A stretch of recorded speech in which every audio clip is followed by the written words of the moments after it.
itu terjadi karena adanya cuaca yang sangat panas. Nah, untuk mengantisipasi hal itu, kalau kita sudah terlanjur ya.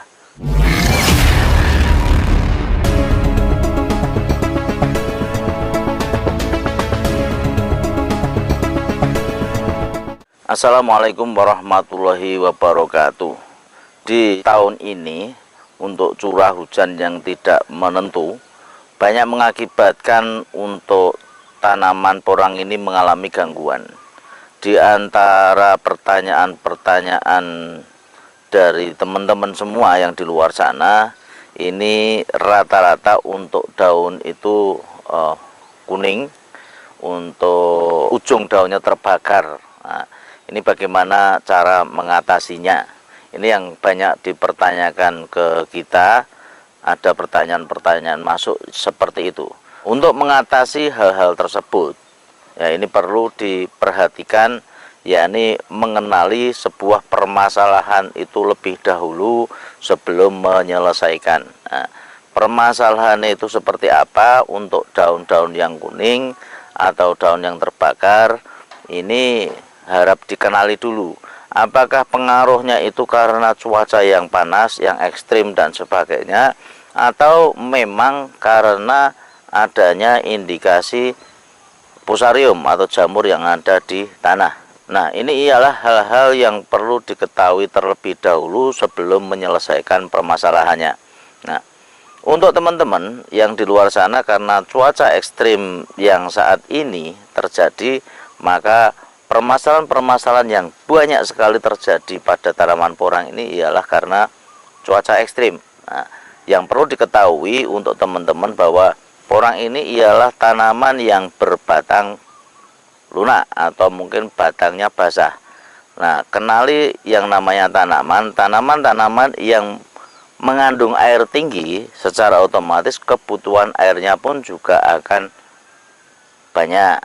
Salah satu contoh ya tanaman porang ini, batangnya itu bukan berbatang keras. Secara teksturnya untuk batang tanaman porang itu ialah mengandung air. Seperti juga pohon pisang. Pohon pisang itu teksturnya pun juga tanaman-tanaman yang membutuhkan air yang banyak. Nah, ini harus kita kenali, berbeda dengan yang namanya tanaman-tanaman yang lain seperti cabai, seperti hal yang lain. Nah, ini tanaman-tanaman yang tidak membutuhkan air yang begitu banyak melimpah. Berbeda dengan tanaman porang ini cukup banyak membutuhkan air. Makanya untuk tanaman porang sendiri rata-rata kehidupannya ialah pada waktu musim hujan, dan menanamnya pun rata-rata di musim hujan, karena di situ kebutuhan air cukup melimpah dengan adanya hujan, curah hujan yang tinggi, dan akan berakibat fatal juga apabila nanti untuk airnya juga terlalu banyak, itu yang menyebabkan penyakitnya jamur. Nah, di sini ini kita harus membuat suatu keadaan yang nyaman dan untuk suhunya pun juga stabil.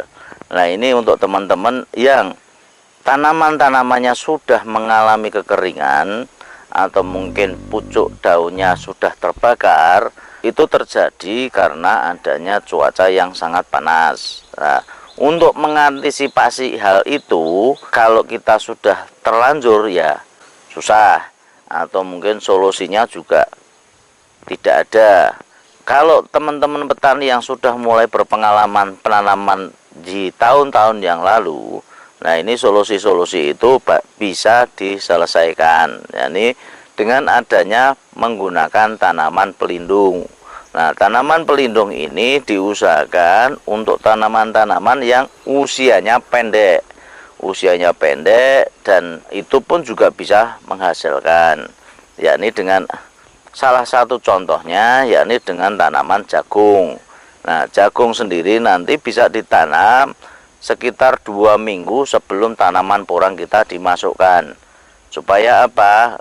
Untuk batang-batang daun nanti akan meredam panas yang begitu ekstrim. Nah, kalau dari awal kita sudah disiasati secara maksimal, ada kemungkinan untuk tanaman-tanaman nanti akan lebih sehat, supaya tidak terserang yang namanya daun terbakar. hati-hati untuk tanaman-tanaman yang di bawah naungan atau mungkin tanaman naungannya pohon besar. Rata-rata untuk tanaman pohon besar itu nutrisinya kalah dengan tanaman yang di pohon besar. Kenapa kita menyarankan untuk tumpang sari dengan tanaman jagung? Nah, yang kita harapkan dari lahan kita ini tidak cuman porang tok yang bisa menghasilkan, tapi untuk tanaman yang lain pun bisa dinikmati hasilnya. Sehingga selain tanaman porang, kita juga bisa menikmati hasil untuk tanaman jagungnya.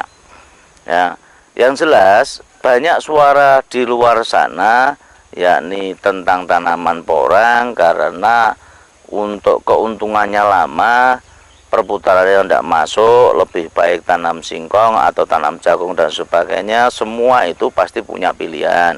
Nah, untuk teman-teman porang sendiri sebenarnya juga tidak ada masalah.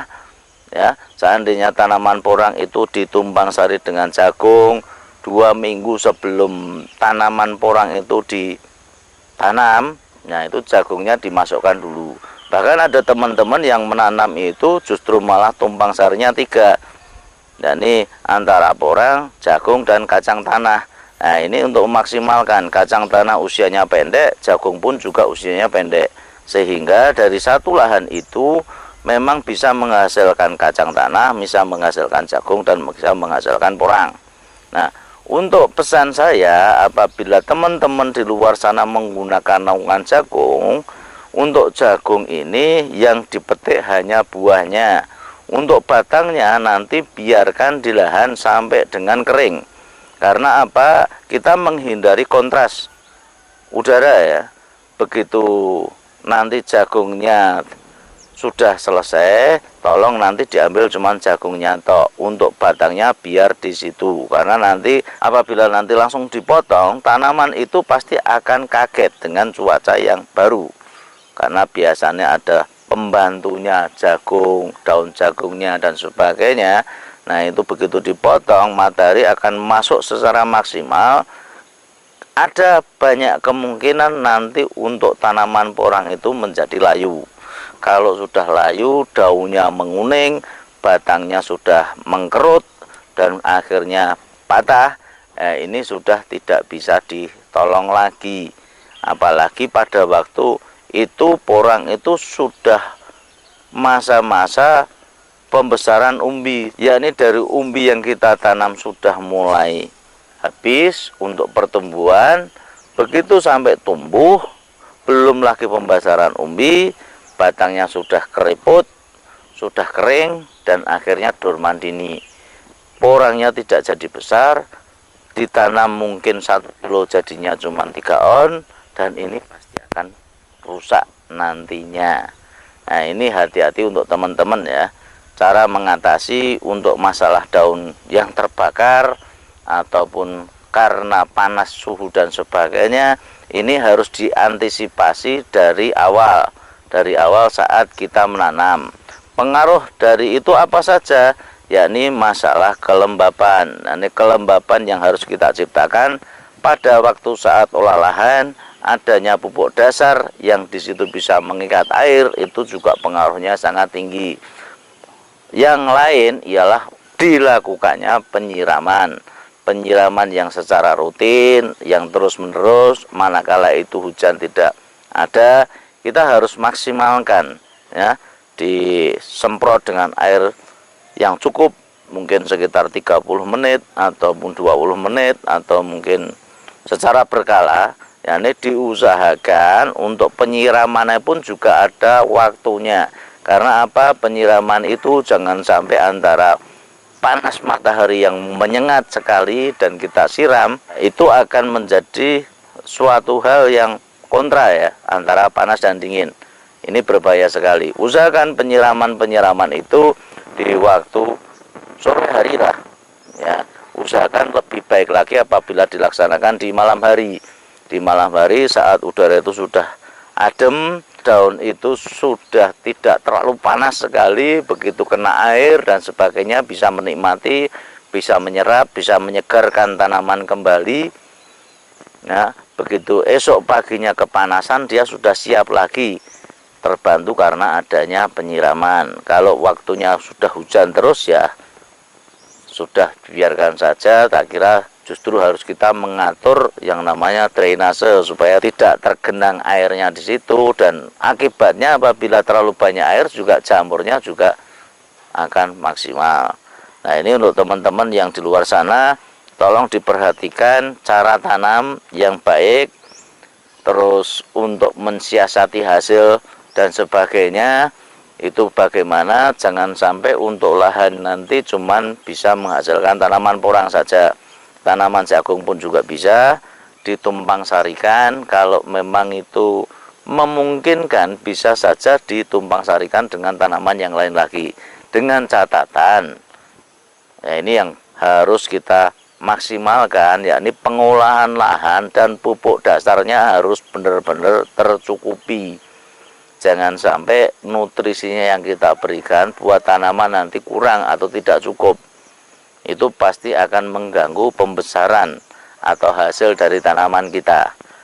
Nah, yang selanjutnya untuk meminimalisir biaya dan memaksimalkan hasil dari lahan, untuk tahun kemarin ada teman-teman juga yang melaksanakan tumpang sari setelah tanam menjelang durman. Itu sudah mempersiapkan lagi dengan tanaman cabai. Jadinya hasil dari lahan itu bisa maksimal, ya, bisa maksimal. Tidak cuma porang tok yang kita harapkan. Ada yang namanya jagung, ada kacang tanah, ada cabai di situ. Ya tentunya apabila semua itu bisa menghasilkan, ya akan jadi luar biasa. Untuk porangnya juga sehat, jagungnya kita panen, cabainya bisa kita nikmati, kacang tanahnya pun juga bisa panen. Nah, ini ialah solusi untuk tanaman porang supaya apa? Lebih terlindung, lebih terlindung. Nah, ini konsep untuk pertanian ini tolong mulai diperhatikan bahwasanya tanaman ini sangat membutuhkan yang namanya air dan sinar matahari. Keduanya ini berpengaruh besar terhadap yang namanya tanaman. Air, matahari. Kuncinya di situ. Apabila tanaman di bawah naungan yang kurang sinar matahari pun hasilnya pasti tidak maksimal. Untuk tanaman yang kekurangan air sangat besar sekali kemungkinan untuk tidak bertahan lama dan tidak ada hasil. Nah, kalau kita sudah bisa memadukan dua unsur ini secara maksimal, kebutuhan air kita cukupi, untuk sinar matahari ini masih dapat dan sebagainya, tentunya tanaman ini akan dimanjakan dengan kebutuhannya. Kalau sudah seperti itu, maka insya Allah akan memberikan hasil bagi kita semaksimal mungkin. Nah, ini untuk solusi untuk tanaman porang yang teman-teman di luar sana itu bingung karena adanya daun yang terbakar atau mungkin batang yang sudah keriput. Kalau masih daunnya terbakar, ujungnya terbakar, batangnya masih seger dan sebagainya, segera nanti untuk malam hari ya disiram secara maksimal kalau tidak ada hujan. Tapi kalau sudah batangnya sudah layu, sudah ambruk, ya ini berdoa saja nanti ada tunas kedua yang muncul yang nanti akan bisa menggantikan tunas seperti itu. Rata-rata untuk umbi-umbi kecil ya, umbi-umbi di bawah setengah kilo itu masih ada kemungkinan nanti untuk muncul tunas kedua. Tapi kalau yang umbi-umbi yang besar setengah kilo ke atas, rata-rata cuma satu kali tunas, dan ini sangat berbahaya apabila tanaman itu sudah keriput batangnya. Mungkin dari kita cukup itu dulu. Apabila ada salah kata yang terucap, mohon maaf yang sebesar-besarnya. Billahi taufiq wal hidayah. Wassalamualaikum warahmatullahi wabarakatuh.